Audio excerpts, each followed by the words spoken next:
You want to speak it?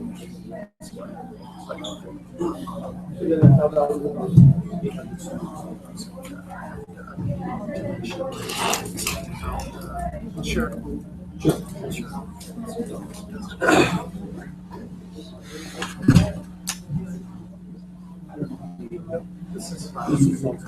Okay, this is better. This is way better.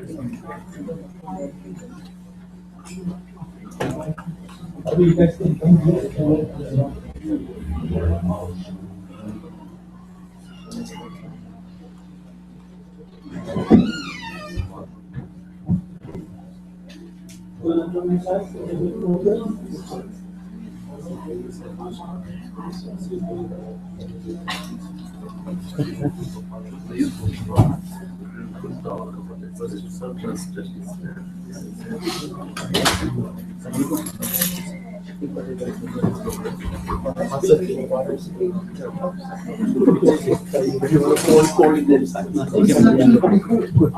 Good days today. Good.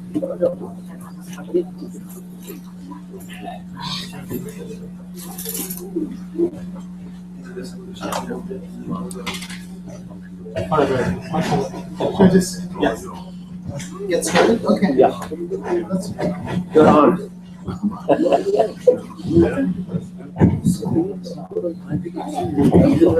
Bismillahirrahmanirrahim. Can everybody hear me okay, or should I move this up? Up here? Yeah. That's good. Okay. So, it's all the way up here. This side here? Okay. Those other speakers they are also live. Everything is live? Everything is live. Okay. Great. Bismillahirrahmanirrahim. Alhamdulillah. Salatu wassalamu ala Rasulillah. You guys can come a little bit closer, perhaps, as we can be a little bit. It's not that huge of a group, so we don't have to be as scattered necessarily. How many of you were at the previous gathering where we did Islamic inheritance, where we discussed it? One person? Okay, that's great. Well, I'll be covering some of that, obviously, but it'll probably be somewhat different. Please feel free to come by. I mean, I feel like I'm so distant from everybody. What's going on here? Okay, my name is Ahmed Shaikh. I am an attorney, and I've practiced heavily in the area of Islamic inheritance. I'm actually a board-certified specialist in estate planning, trust, and probate law. So one of the things I do is the Islamic rules of inheritance, which is one of the major things that I'm going to be talking about. The other thing that I do is disputes between family members over inheritance. How many of you have ever heard of people fighting over inheritance? A few of you have heard, a lot of you have heard of family members that fight over inheritance. Here's one of the interesting things that happens in the Quran, one of the interesting ayahs of the Quran that it's worthwhile to reflect on. إِنَّمَا أَمْوَالُكُمْ وَأَوْلَادُكُمْ فِتْنَةٌ. That your wealth and your children are a fitna. Of course, further, with them there is a great reward, but it is actually worthwhile to consider the problems that occur with wealth and with family and with having children.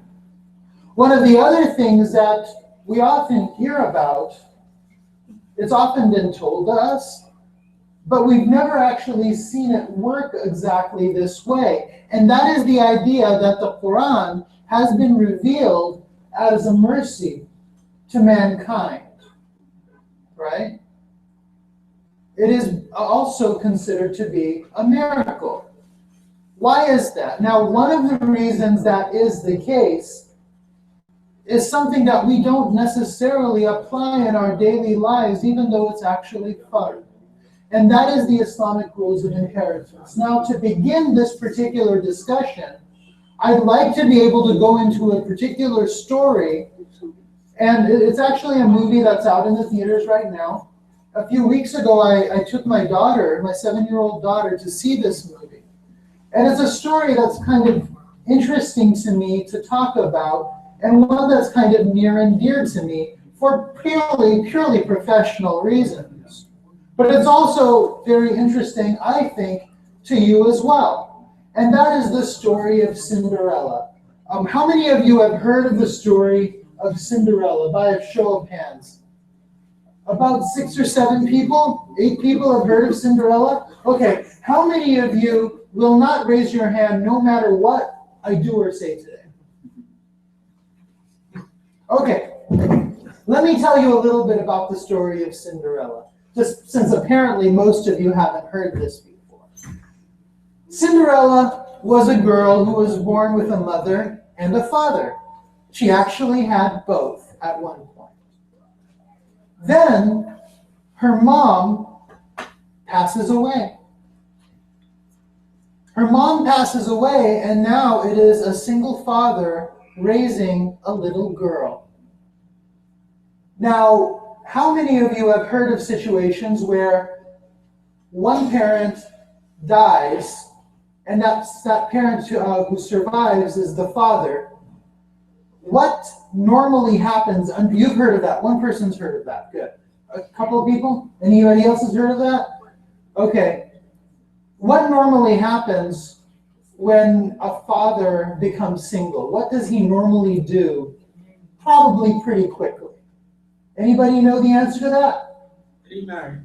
That's right, he gets remarried. Actually, there's this old adage about that. Women mourn, men replace. That's just what you normally will expect. And so what did this man do? He ended up getting remarried. He married somebody he thought would be a good match. She had 2 children, about the same age as Cinderella.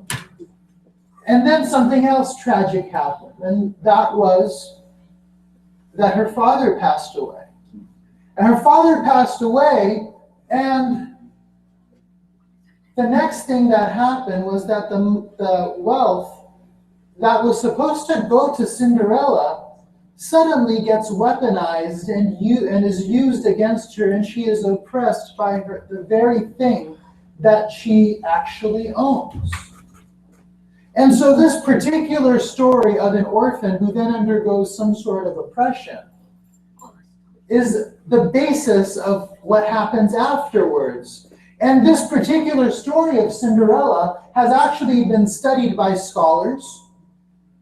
And what they have found is that this story is not unique to Disney. It is not unique to the Grimm brothers where Disney got it from. It is not even unique to Europe. It is, in fact, a story that exists throughout all of human history, in all civilizations everywhere. It is a story that is actually universal to our human experience. And for any of you who know one thing about the seerah, is that during the time of Rasulullah sallallahu alaihi wasallam, orphans were abused. Orphans were taken advantage of. They were the weak ones, and people who are in the family, outside the family, the stepmothers, the stepfathers, the uncles, etc., they tend to take advantage of orphans. And what does the Quran say?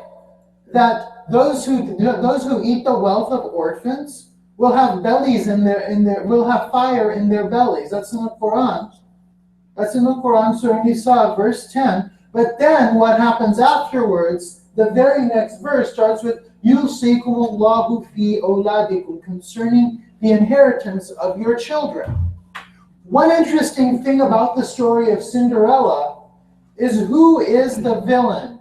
Who is the villain? Because we hear about the wicked stepmother, the wicked stepsisters, right? They are the bad people in this story, except not really. They are not really the bad, they are not the worst people in this story. The worst people in this story are actually Cinderella's biological mom and Cinderella's biological father. Why is that? Because they created the conditions in which the children would then be exploited and simply left to the wolves. They did not act sufficiently to take care of the interests of their children. And what happens now here in the United States to this very day, the situation of inheritance, the way inheritance and the structure of inheritance works, is almost identical to the way it worked during the time of Rasulullah sallallahu alaihi wasallam during the period of Jahiliyyah. And I'm going to actually address how that system worked, because that's exactly the way the system works right now. We do have the ability, however, to plan based on the way the Quran actually specifies inheritance is supposed to work. Now, there are a lot of things that we do in our lives that are fard. There are a lot of things that we do because we have to do them. We just did one, we prayed. Now, we prayed Maghrib. We're going to pray Isha later on. We know that prayer is fard. What the Quran doesn't actually specify is how many times a day are we supposed to pray? How are we supposed to pray? There isn't a lot of detail in any of this.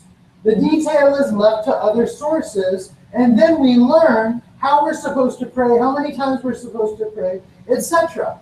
One interesting thing about the Islamic rules of inheritance is that there is a remarkable amount of detail in the Quran about how inheritance is supposed to be, and that it is ordained that inheritance is supposed to be done in this particular way. And that if you do not do it in a particular way, you go to hellfire, and if you do it in a particular way, then you go to paradise. The Quran is actually remarkably specific about all of these things. And Rasulullah sallallahu alaihi wasallam has actually said before that he had said in a hadith about the rules of inheritance is that this is going to be the knowledge that will be lost. And what we find here in America today is that the Islamic rules of inheritance is this area that has fallen largely into obscurity, into darkness. And in fact, a lot of the more learned people in our society, I mean, some of the people that know the most, if you talk about the Islamic rules of inheritance, they'll want to run up a tree. It's just not an area that they have a lot of expertise on, except for a few. There are some who actually do know the area. But it is something that is vital for us to discuss because it is important for the unity of our families. Think of why inheritance actually exists. It does not exist for our children. It does not exist for us. It doesn't benefit us in any way. It might benefit children. It might benefit parents. It might benefit the decedent's heirs. It does, in fact. But that's not why inheritance and the rules of inheritance exist. It exists as a mercy and as a benefit to our larger society. Because what happens when family members die? Children tend to go straight to battle stations. They just do that. And when we have a system of inheritance that has been ordained in the Quran, and the Sharia actually specifies how inheritance is supposed to be done, there is nobody to be angry at. A lot of the dynamics that exist here in the United States, say if inheritance wasn't done one way or another, or somebody felt like they were spited, etc., they're normally going to say, you manipulated mom, you manipulated dad, you were bad-mouthing me here, or this was happening there, or funny business was happening there. Typically, under the Islamic rules of inheritance, people will understand. It's ordained by Allah. It wasn't this person or that person. There really isn't anybody to be angry with. But what happens for us here in the United States, typically, Muslims, non-Muslims, everybody, the evil that destroys family is our own vanity. It's our own sense of we think we know what is right, we think we know what is better, we think we know who is deserving, whatever the Quran says. We think we know better. And I want to do it my way. And people will often play up into that sense of vanity, in that sense that you can do whatever it is that you want. Or you should do whatever it is that you want, because then you can actually be more easily manipulated. You can be manipulated by almost anybody. Brother, what's your name? No. Noor? Okay. Brother Noor, if an imam of a masjid, say this masjid, came over to you and said, Brother Noor, I can guarantee you paradise if you were to give all of your money to this masjid. What would you say to an offer like that? I take it. How would you know he can guarantee you paradise, the imam of this masjid? You can, but I mean, if that's an offer, it's an offer. Yes, but it's an offer that you know shouldn't be accepted because it's, first of all, It's not valid. pretty ridiculous, right? But people do things like that all the time and get away with it. There are particular moments in people's lifetimes when they will go through a situation where they will believe almost anything, right? You already said it's not a valid offer, right? The Catholic Church in Europe have become incredibly wealthy over a period of centuries by doing exactly what I described. They would go to somebody, not sitting in a masjid listening to a lecture, they'll go to somebody when they're at their deathbed. They'll go to somebody at their deathbed and they will say, I will grant you absolution. Priests can do that. We will grant you absolution if you give all of your money to the church. Well, what if I have a bunch of kids? Or what if that guy has a bunch of kids and he needs to leave money to the money to them? What is he going to do under those circumstances? Well, forget that. I'm taking this absolution thing. That's what typically will happen. That still happens today, or versions like it. People will tend to be manipulated, and they will then their sense of vanity, and that includes giving things to maybe valuable causes like charity. In Islam, you are restricted in terms of charity by 1/3. 1/3 of your estate after you die can go to beneficial purposes such as charities. It can go to other purposes such as family members that are not otherwise entitled to inheritance under the Islamic rules of inheritance. There's a default way of doing things here in the United States. By the way, I feel sometimes that I'm just talking and talking and talking. What I would encourage you to do, if at any time you have questions, go right ahead and ask, especially if it's something about what it is I'm talking about right now. If it's completely unrelated or if it's about your personal thing or what have you, you can just leave that for later. But if there's something that I said, if I'm talking too fast, or if I said something that needs clarification, doesn't make any sense, what have you, go ahead and ask that question. I don't mind. I'm not going to get offended. You can just do that. Here in the United States, by default, people will give everything to the surviving spouse. That's typically the way it works, and that's how we get the whole Cinderella situation happening over and over and over again.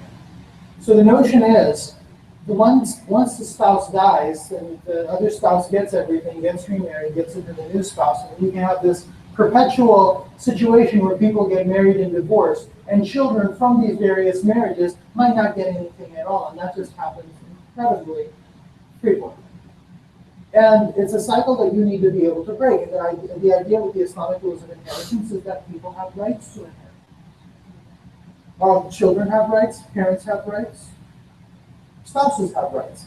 Here in the United States, and especially here in California, while it's pretty wide open who you can give your inheritance to, generally speaking, the system is rigged to give everything to the surviving spouse. I'm going to go over some definitional things with you as well. A last will and testament. Has anybody heard of that before?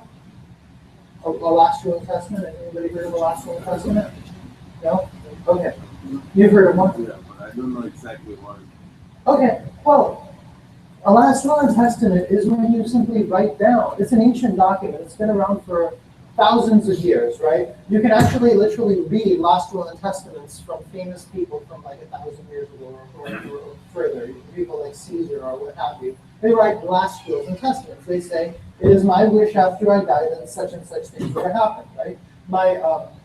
I want this person to get my kingdom, or my jewels, or this or that. And you can actually specify all of these sorts of things. Normally, we use a last will and testament for purposes of saying, after I die, I want this property to be distributed this way, and my children. I want to make sure that my children are taken care of from guardians. and these are going to be the guardians for my children. That's the way we normally do it these days. Another thing is a living trust. Anybody heard of a living trust? A few people? Okay. A living trust is just a contract. And the reason this contract exists, the primary reason when it comes to inheritance, is that you want to avoid something called a probate. And a probate occurs when you need a dead person's signature to transfer property from one person to another. And to avoid that, we put everything in the living trust and avoid the probate process. Now, it could be way more complex than that. Just like a contract could be incredibly complicated, a living trust can be fairly complicated as well. Another way people handle things here in California, at least, is the primary residence, bank accounts, etc., tend to be owned in joint tenancy with right of survivorship. Anybody familiar with that? Any homeowners here? Joint tenancy with right of survivorship? A few people? Okay. So the notion here is that a husband owns 100% and a wife owns 100%. Whoever dies first loses everything, and whoever survives gets everything. The effective result here, and it's a really bad result every single time, is that the surviving spouse gets absolutely everything. And one interesting thing about the way estate planning works in California, actually works in much of the United States, is that the surviving spouse is typically going to get everything, whether it's a will, whether it's a living trust, or whether you just own your home joint tenancy with right of survivorship, or whether you just do nothing at all. Typically, the surviving spouse, not 100% of the time, but typically the surviving spouse is going to do everything, is going to get everything. One important thing to know about this is that that's absolutely haram.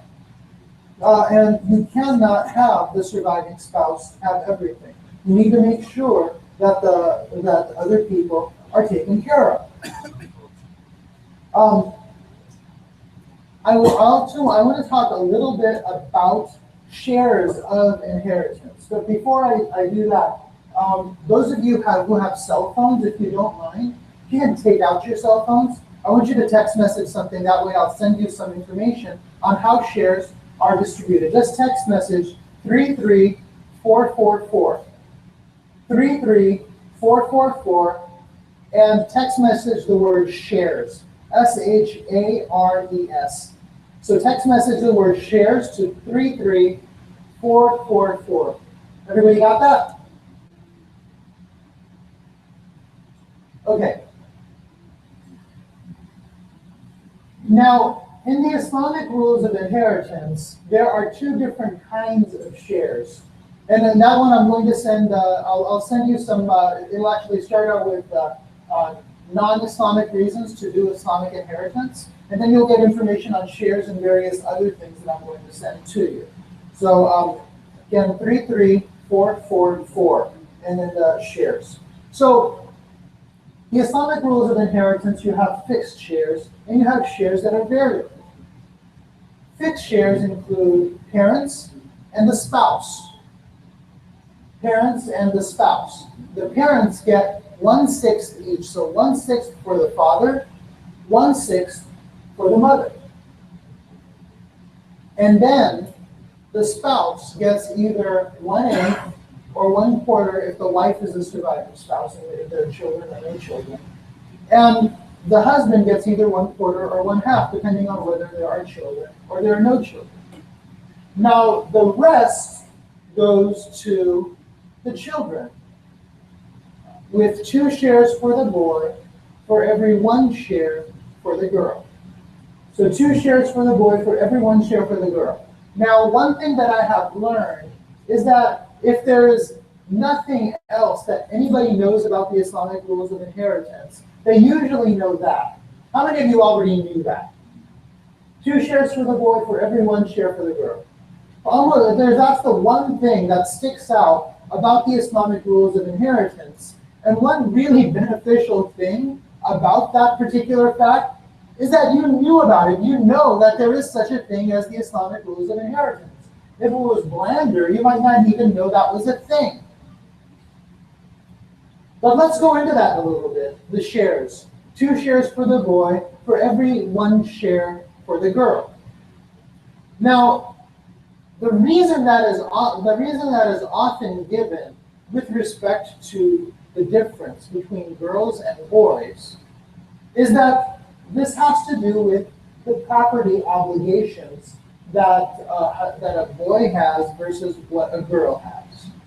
A girl or a woman can inherit assets and not have any obligations to anybody with those assets except herself and what she wishes to do with those assets. So her rights to property with respect to inheritance are actually quite great. Whereas if a boy gets inheritance, that boy's inheritance is actually subject to more restrictions. That person must provide for the family with those assets. That money is not merely the money of that person, but that person's family. So you have restrictions on one versus no restrictions on another. Now think of it this way. You have property. Say you have two apartment buildings. They look identical, right? Identical apartment buildings right next to each other. You would normally think that they would be worth exactly the same amount of money, right? Everybody would think that. But what if one of them had an easement or had other sorts of restrictions, like a historical building restriction? And you cannot do certain things with one building that you can do with another. Under those circumstances, even though they look the same, the value of one will be different from the value of the other. And that is what we are contemplating. The idea here isn't that everybody should be treated equally in all things, but that there be equity. And one of the things that we have in the Islamic rules of inheritance is equity. Now, some people will say, oh, isn't the world different now? I mean, don't women work or make a living or have businesses or they're executives, etc.? Well, yeah, that's interesting, but women have been working and have been running businesses for a very long time. And we know that Rasulullah ﷺ knew this very, very well. He knew that there were women who had businesses and who earned money for a living. That was already well known to all of the Sahaba. It was well known well after that as well. But inheritance is not to compensate somebody for having a lot of money. Inheritance is not to compensate somebody for having wealth or making wealth. That is not the purpose behind inheritance. Inheritance is to take care of distribution in a manner that is uniform, equitable, and will be done in a world which you will not live, and the circumstances of the people you will not know. This is a situation where it's ilmul ghaib. You have no idea who it's going to be useful for and who it's not going to be useful for, whether you are doing justice to somebody, whether you are doing injustice to somebody. You do not know when you will die, and thus you do not know how the benefits will spread and whether it's going to be worth it for one person versus not for another. So you're essentially saying that, oh, this person is more deserving of inheritance because this person's doing better financially and this person's not doing that well, so maybe I should actually take care of this person more. That is not your role. You are playing with knowledge that you do not have, and you cannot possibly know. One circumstance a lot of people, it's not other people's example, it's actually my example. But it's something that might illustrate a point for some. Well, what if we have a son and a daughter? What if there's a son and a daughter, and the daughter, well, let's talk about the son first. The son's a multimillionaire. The son's doing really, really well. He's married, he has kids, he's got a great thing. He has a luxury car, houseboat, all these wonderful things he has going on. And then there's a daughter, and the daughter has Down syndrome, probably won't get married, is going to be very sick for the rest of her life, and isn't going to have gainful employment. Now, how on earth is it fair that the son get twice the inheritance that the daughter gets? How is that fair? Anybody wondering that? Should I go on? Yes? Okay. Here's the thing, and this is why it's absolutely fair. If somebody has a current need, you do not address a current need with inheritance, which is going to be distributed at some time in the future. You do not know 10, 20, 30 years from now if that daughter is going to be alive or if that son is still going to be a multi-millionaire, is still going to have the luxury car, is still going to have the house for you. You have absolutely no idea about any of these things. If you have a daughter that has Down syndrome, if you have somebody who is sick, if you have a child that needs help, you help that child. No, you do not help that child with inheritance. Inheritance is not the mechanism by which you help anybody, because by that time, it's not your money anymore, and you should not have any control over it. In Islam, we do not want dead people to give money to anybody. That is not how it's supposed to work. If there is that the parents with Down syndrome, they don't sit around and twiddle their thumbs and hope for the best for their daughter while distributing the inheritance in a way that violates the command of Allah. That's not how it's supposed to work. There is no restriction under the Islamic rules of inheritance or anywhere else in Islam that prohibits a father or a mother from taking care of that child, prohibiting the parents from creating a special waqf for the benefit of that daughter, so that if they're not around, then there would be a fund available to take care of the needs of the daughter. And of course, let's not forget that it would be the obligation of the son also to take care of the daughter. So those are all necessary things. It's not necessary that you decide on your own, well, this person needs more because this person's rich and this person's sick. No, that is not the rule. While you are alive and while you are healthy and you have the ability to write checks yourself, you can make that decision all you want, but do not make that decision after you are dead, because dead people do not make good decisions. Now, I'm going to address the wasiyah just a little bit more. Like I said, you have the ability to give 1/3 in a wasiyah. Now, there's two aspects when you do your estate planning under the Islamic rules of inheritance. We typically do it through a trust, but it won't be the same kind of trust as you would see generally speaking. It would be very different because a trust is a contract, and the contract is going to be written out differently. So you would do the fara'id, and the fara'id is the mandatory shares that are supposed to be distributed in a particular way. The other one is the wasiyah. The wasiyah is your 1/3 ability. It doesn't have to be 1/3. In fact, you don't have to have a wasiyah at all if you don't want to have a wasiyah. But if you do have a wasiyah, the most common place to do a wasiyah is charity. Anybody hear of any good charities lately? Anybody, any good causes? Anybody, any good causes? Anyone? Yeah, okay. So you can actually incorporate the masjid or any other charity that you see fit for your wasiyah. You can also incorporate family members that are not otherwise entitled to inheritance under the Islamic rules of inheritance. And that might include people who are not entitled, like adopted children. You know, adopted children are not actually children in Islam. They're not going to be treated the same as your biological children, but a lot of people will want to make sure that they're taken care of. What else? Family members from nephews, nieces, people like that, that might need something, or you might want to give them some inheritance. That you can actually do that, not necessarily by right, but through a wasiyah. So you can distribute that if you want to.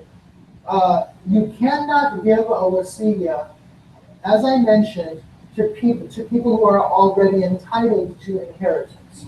So if you have a daughter and you want to give them some more to your daughter because you think you want to equalize things, you're actually not allowed to do that. You're also not allowed to give a wasiyah to somebody who is a murtad. So somebody who used to be Muslim, and left Islam. That's another restriction on the wasiyah.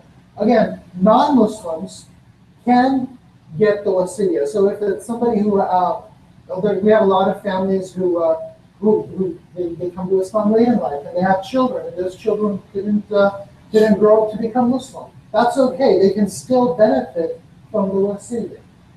But if they were once Muslim and then they choose not to become Muslim later on, then they wouldn't benefit from the wasiya or from inheritance at all.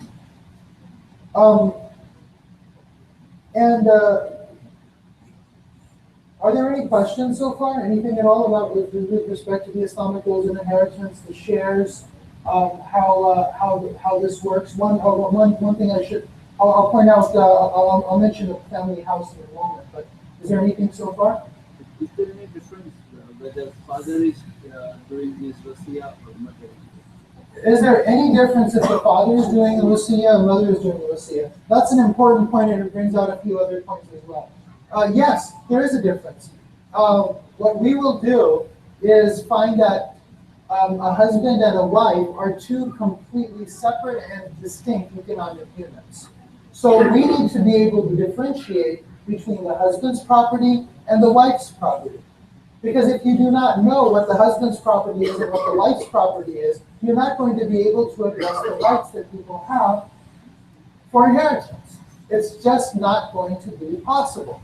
So what we have now with the joint tenancy of right of survivorship is who's going to die first? The person who dies second gets everything. Well, then the husband doesn't actually own anything at all if you have joint tenancy with right of survivorship. So we want to be able to specify that there's going to be a property agreement. Community property is okay. Does anybody know what community property is? What's community property? No. Husband and wife. What about husband and wife? They own it how? Equally. Excellent. So a community property is owned equally between husband and wife.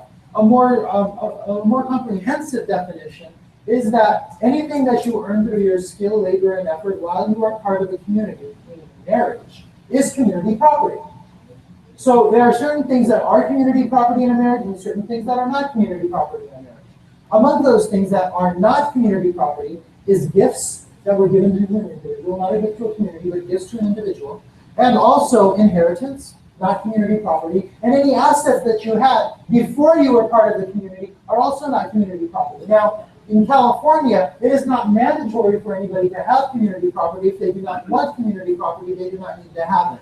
But if you do have community property in California and you are a Muslim, you need to make sure that the assets are distributed based on the Islamic rules of inheritance. So say we have community property.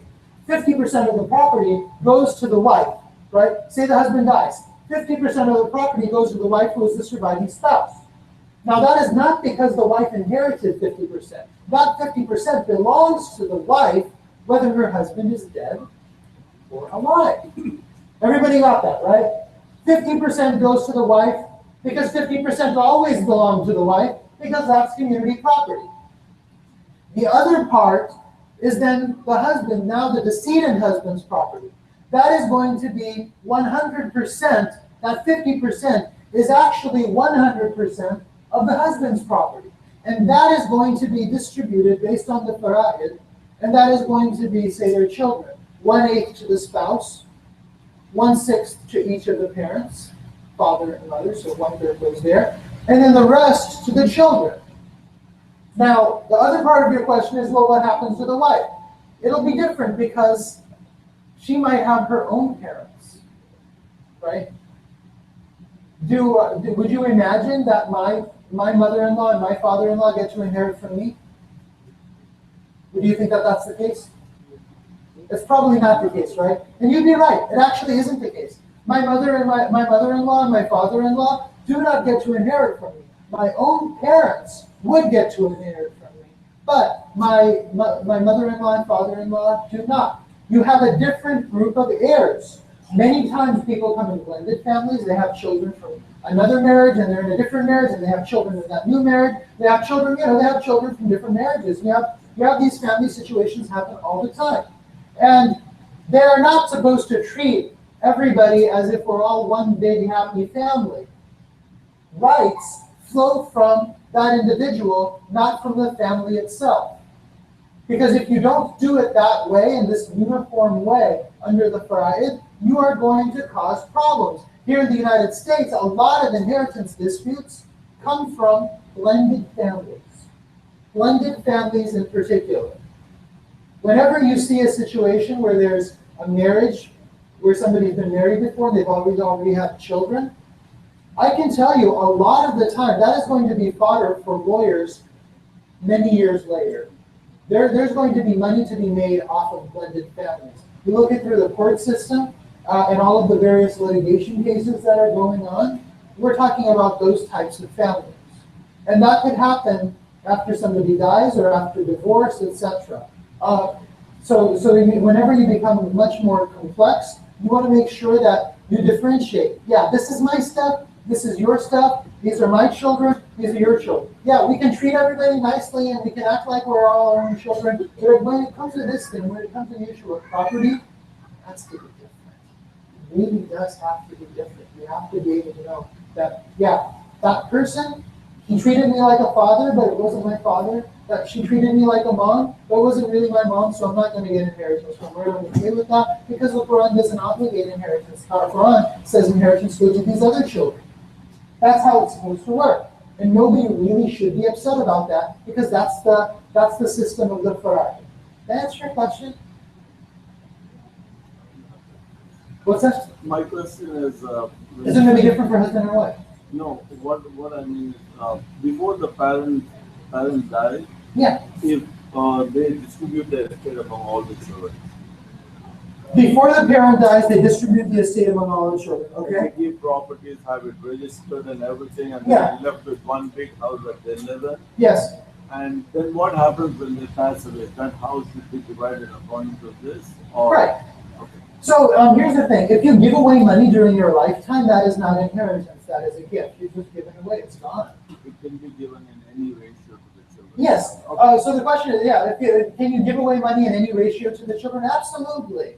Absolutely. You're going to be restricted in a couple of ways. One is that you can't do it in your final sickness. So you cannot do it when you are on your deathbed. You're about to, if the doctor has told you you're about to die within the next year, then you're restricted. You can't start giving away money because people go nuts during that time. Don't give gifts away during that time. It's prohibited. The other situation is if you are doing it out of spite. If you're doing it like because you want to injure the rights of inheritance that somebody has under the Islamic rules of inheritance, then you're not permitted to do it. So if you just say, I'm just going to give away all of my money to my daughter, and then live under a bridge for the rest of my life just because I hate my son and I don't want him to get one red cent, that's prohibited. You're not allowed to do that. I mean, there are people that do that. I actually had somebody once who he wanted to give away. He had a big estate. It was like $17 million, and he wanted to give all of it away to one of the masajid, the local masajid, right? He wanted to give it all away. And after he died, and I told him, I can't do that for you. That's not allowed in Islam. You have kids. You have family. You can't be just giving away all of your money to a masjid. And this, by the way, this isn't a gift. This would be inheritance, but. That was the same issue. He could have done that during his lifetime. That would be okay. But if he does it afterwards, the problem is that that's prohibited. You cannot give more than 1/3. And he said, look, I have children. I haven't seen my children in over 20 years. They have their own children, my grandchildren, and I've never met them. Now, I've worked really hard for my money. Why should I give them anything? And then he said, thank God in America we don't have to do Islamic inheritance. And this is somebody who wanted to give millions of dollars to last year. And this is something that he wants to specifically do it, despite what the Quran says. One thing about Islam that is very important, I think, is that it is haram for people to cut off family ties. No matter how difficult it is for people to get along, you're not supposed to cut off family ties. Again, that goes to ego, that goes to vanity, and it's incredibly damaging to our society over the long term. I've had several situations before, and I find out, what a family's makeup is as part of what I do, and I'll learn that somebody hasn't spoken to their brother, their sister, what have you. They haven't done it for 20 years, 25 years, what have you. And when you find out why or what happened, the question always goes back to some inheritance dispute that happened a long time ago. A lot of the times it's just that. Inheritance and the money in the family is the root of the evil that causes our families and thus our societies to crumble. We have stronger families in our community that can survive something like the death of somebody in a family, right? What the mercy of inheritance in the Quran and in the Sharia is not who gets the inheritance, but rather the fact that the distribution done based on the Sharia does not destroy families. If you are just during that particular time, your family is more likely to not cut off ties with each other. That's, so however difficult it might be for many families, they just keep going on. And so I do find, especially with Muslim families, they tend to be stronger families a lot of the time, especially when they do things based on the Islamic rules and tenets. Unfortunately, not a lot of people do. It's one of these things that's fun that a lot of people don't even know. That's fun. You can come to the masjid. You can be born here, come to the masjid for every Friday prayer, listen to every single khutbah, die here, never once hear about the Islamic rules and inheritance. It's an incredibly rare thing to be hearing about. It's tremendous that this masjid is giving that importance to it. And I think one of the great things about institution building for this masjid and for any other masjid is that the wasiyah, which is a major way that institutions can actually become bigger. That if you actually incorporate a percentage of your wealth into your wasiyah, you're doing it after you take care of your family. You're doing it after you're following the Quran. I want to also mention a few other things about charity. There are ways during your lifetime you can give to charity as well. And there are incredibly good tax benefits that go with giving to charity that go beyond just say the deduction where you're getting 30% off your 30% benefit or something like that, or 40% or whatever it is from your tax deduction. There are a number of other ways, especially if you own real estate, if you have a small business, if you have stocks, anything like that. There are a lot of different ways to give in charity that utilize trust and that can also be done. You can do it during your lifetime, and there is no restriction on how much you give. There are of course documented situations where the Sahaba gave away all of their wealth during their lifetime. Then you can do that. I mean, they don't live on. They give away all of their wealth. They know they have income coming, and they're okay. So there are situations where you can do that so long as you are not in your deathbed. I don't expect anybody to do that. And the environment that we have, a lot of the times people are paying taxes. They might find themselves, this isn't always the case, they might find themselves paying a lot less in taxes and actually becoming wealthier as a direct result of giving in charity. There are certain types of trusts, charitable remainder trusts, they're called. If you invest in exactly the same thing, in one thing that's charitable versus another thing that has no charitable aspect to it, you find out that you can actually be richer with the same amount of investment return. You can actually be richer with the charity versus the no charity. It's that tremendously powerful. That's not the reason why I came here to talk. Of course, I'm here to talk about inheritance, but I was asked to address charitable giving opportunities that might exist. And so, if any of you are in that situation where you have stocks, you have investments, you have a small business, you have real estate, and you're charitably inclined in some way, while at the same time you don't want to give away the asset right away, you should consider those options other than beyond just doing your responsible thing and taking care of your children and making sure that you're following following the command of Allah with respect to inheritance. Any questions? Any other questions or anything? I don't know how I'm doing out of time. We still have 15 minutes. Okay, that's good. Any other questions or anything? Be quiet, everybody. Okay, I'll talk about the family house, since because this is actually something that a lot of people are concerned about. The biggest asset most people have here in the United States is the home. And so the home can be cut up and distributed just like anything else. So say you have a husband and a wife, they have a bank account, and then the biggest investment that they worked hard together on is the home.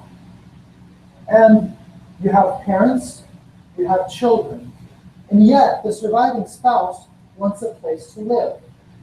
And if the surviving spouse would have trouble doing that if she gets only 1/8 in inheritance from her husband.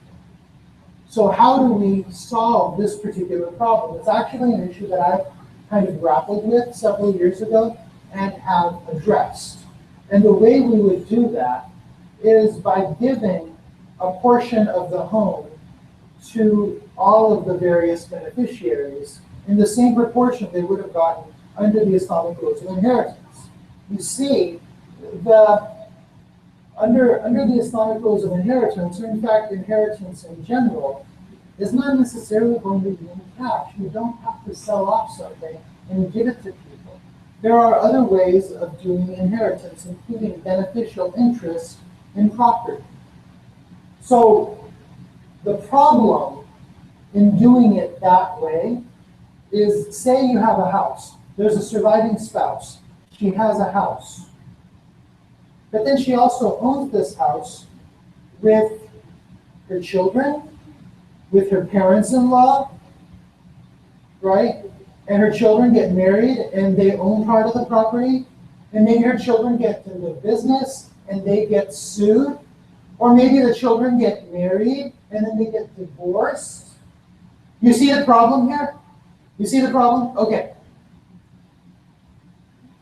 The problem, of course, is that any drama that happens with the other co-owners of the property becomes the surviving spouse's problem. And every little thing that happens to anybody, you're now worried, am I going to have to be homeless? Am I going to have to lose this home? Am I now going to be sued? And so we do not want to do it that way. We don't want to have the property be outright owned by a whole bunch of people. Sometimes people do this even without any reason or any inheritance. Sometimes people think, well, why don't I just put my son on the deed? Or why don't I just give my house to the son? Because I'll just give my house to the son and I'll live in the house. Big mistake. Don't ever do something like that. It causes way too many problems. And a lot of them might not have anything to do with the son or the daughter-in-law. It might just be wonderful people. It's just that things happen in your lives. And you don't want that type of uncertainty. So the way we do it is we say, we will have a deed of trust, kind of similar to a mortgage. And we're going to have the interest of the various other beneficiaries tied into the deed of trust, not the deed of the house itself. We want the surviving spouse to have the entire house, even if technically the surviving spouse cannot afford it. But we also want to make sure that the rights of the heirs under the Islamic rules of inheritance are respected. Now, if there is a need for any of the other beneficiaries to get their inheritance, give it to them if it is available. Give them the assets. If they need the money, give them the money. You're not actually restricting them from taking it, and that would count against what they might get later. That would just be just like a ledger. They're entitled to this much. They cash it out, and then it's gone. Think of it this way: you own shares in IBM, right? You own shares in IBM. Say it's 10,000 shares in IBM. What's your name, brother? What is it? Bradley. Rodney? Bradley. Bradley? Okay, brother Bradley.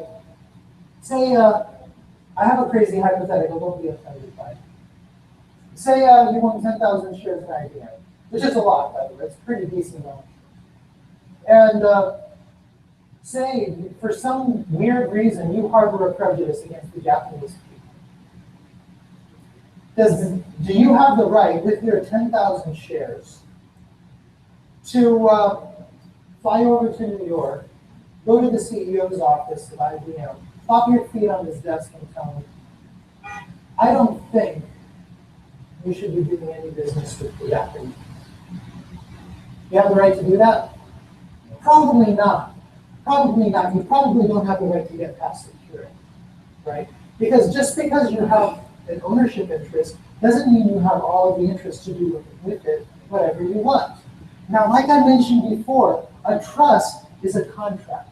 A trust is a contract, and it gives some rights to particular people. Now, who is this contract between? There are three different parties. One is the grantor. The grantor is the person who creates this agreement in the first place. So you have a house, you have a car, you have a bank account, a business. All of these things you're giving to your trust. And now you no longer have it in your own name, but you have it in the name of your trust, right? And then you give this trust to a trustee. The trustee is the second person in this arrangement. And the trustee manages your bank account, manages your house, manages your business, etc. Well, if you're thinking, I have to hire a trustee, that's got to be really expensive. No, it's not. Because you're going to be the trustee.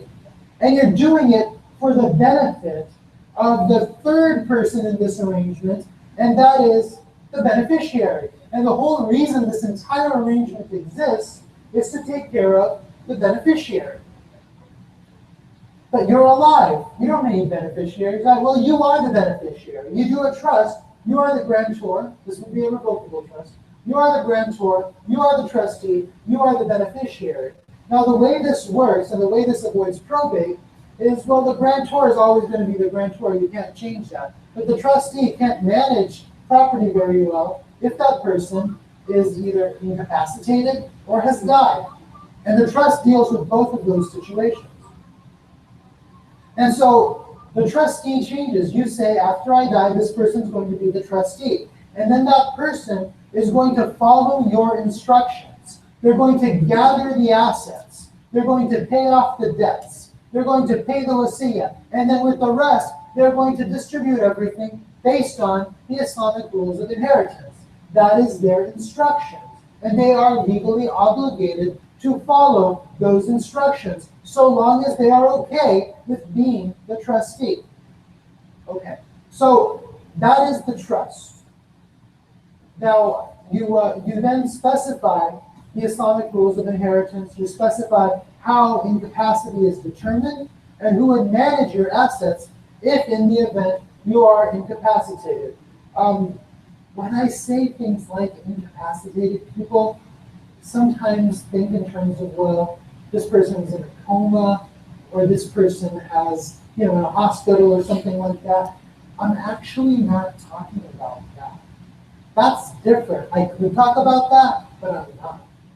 What I am talking about is a situation where somebody has lost their executive decision-making ability. And this could happen under any number of circumstances. We have many people in our community, many people you might actually know, but you might not know this fact about them. They might be walking, talking, telling jokes, but their family thinks they're absolutely incompetent in handling money. Because why? They've sent money to Nigeria because they get emails. Because some random people come to their home and sell them a Canadian lottery scam, and they write massive checks because of this Canadian lottery scam. And then family members go, wait, stop. You shouldn't be doing this anymore. But the guy says, you know what, it's my money, I think it's good business, it makes a lot of sense, and the kid will be out. No. Then what happens? You get something called a conservatorship. You go to probate court and you say this person needs to be conserved because of all of this money that is being that's being scammed away from this person. These are just a few different examples. There are many other examples of people making really bad financial decisions, and you want to be able to create a process that avoids going to court, and you do that inside a trust. How do I do it? Well, I would create a shura.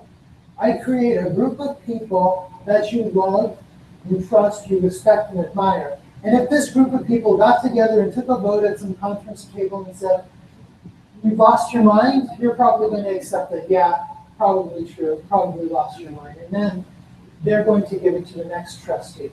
You don't normally want one or two people deciding whether or not you've lost your freedom. You want that to be done with the shura. You also want that to be done with some dignity and some privacy, because this is an incredibly difficult situation for people to be in. It's incredibly private, and you want to make sure that the rest of the world does not know that this happened. The rest of the world is not aware that despite you being apparently completely normal and able to carry on a decent conversation, you are not trusted with money. So that is the issue of incapacity that is also dealt with in trust. Again, it's not a requirement. This is not the way we do things. This is not the Islamic rules of inheritance, which is something that has to be done because it's fard. But it's something that I do for Muslims and non-Muslims alike. It just makes sense to do it. We also do help. We also will take care of things like healthcare decision making, etc., as part of the overall estate planning that we would need to do. So anyway, I think it doesn't look like you guys have a lot of questions. If the sisters have any questions, you can ask. And I'll be here for a few more minutes, I guess. We have a few minutes left, right? Sure. Okay, great. There's a question? Yeah. Okay. If an individual wants to remarry or remarry a couple of times, is that a prenup? Is that allowed in Islam to get a prenup just to protect the children? The question is whether a prenuptial agreement is allowed in Islam. Well, a prenuptial agreement is really just a marriage contract. And we always do marriage contract, always. So a prenuptial agreement is a form of that, and you're making an agreement. Now, as a practical matter, you always have a prenuptial agreement, 100% of the time. And that is the one that the state of California gives you. If you want a different arrangement, you make a different arrangement. Marriage is an inherently contractual arrangement. Marriage is a contract. And state law, state family code type, the family code is mostly just a way for the state to have an easy template contract for everybody.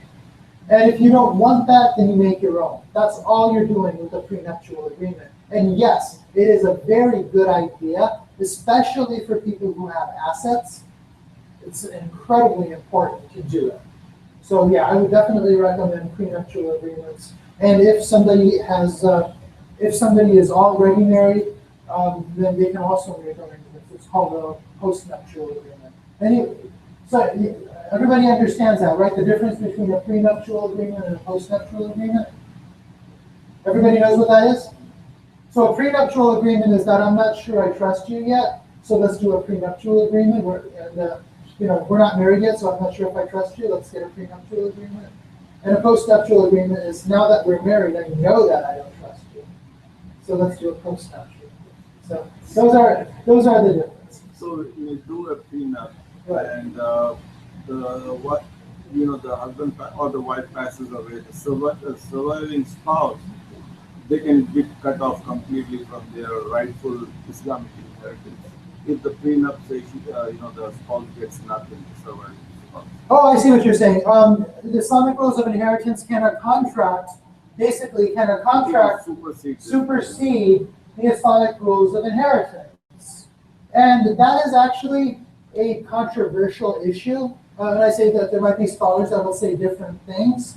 For me, and I'm not, I'm a lawyer, I do inheritance, I would rather take the safe position and the one that makes the most sense to me. The right of inheritance has not actually come into existence until such time as it has come into existence. You cannot waive a right that does not yet exist. And so the argument against it is that this is an ordained right. If the inheritance comes, you can waive it at that point. The inheritance is a right that you can always say, I don't want it, right? If I give you like $1,000 and you say, oh, that's too much, don't give me that money. You can turn me down, right? The same thing with inheritance. You can always turn it down, but you don't necessarily have the ability to turn it down until it's actually there already. But that's not necessarily the unanimous opinion. But yeah, I would definitely be uncomfortable advising that, but it could be a case could be made, and sometimes it is. But you would do that. Any other questions with respect to inheritance or anything that I've spoken before? Everybody did the text message? Yes? Okay. Very good. So that, I'm sorry? I actually, no, this text message, yeah, this text message. I think I left it in the car. But Jazakallah khair, it's an honor and privilege to come here. This is a beautiful center. Some of you know, I actually came here many times when I was a child, and it's been exactly the same. And I guess, it looks like maybe when my grandchildren come here, it's not going to be the same. Inshallah. Inshallah. Thank you very much. You just valuable time. Thank you. Look forward to see you now.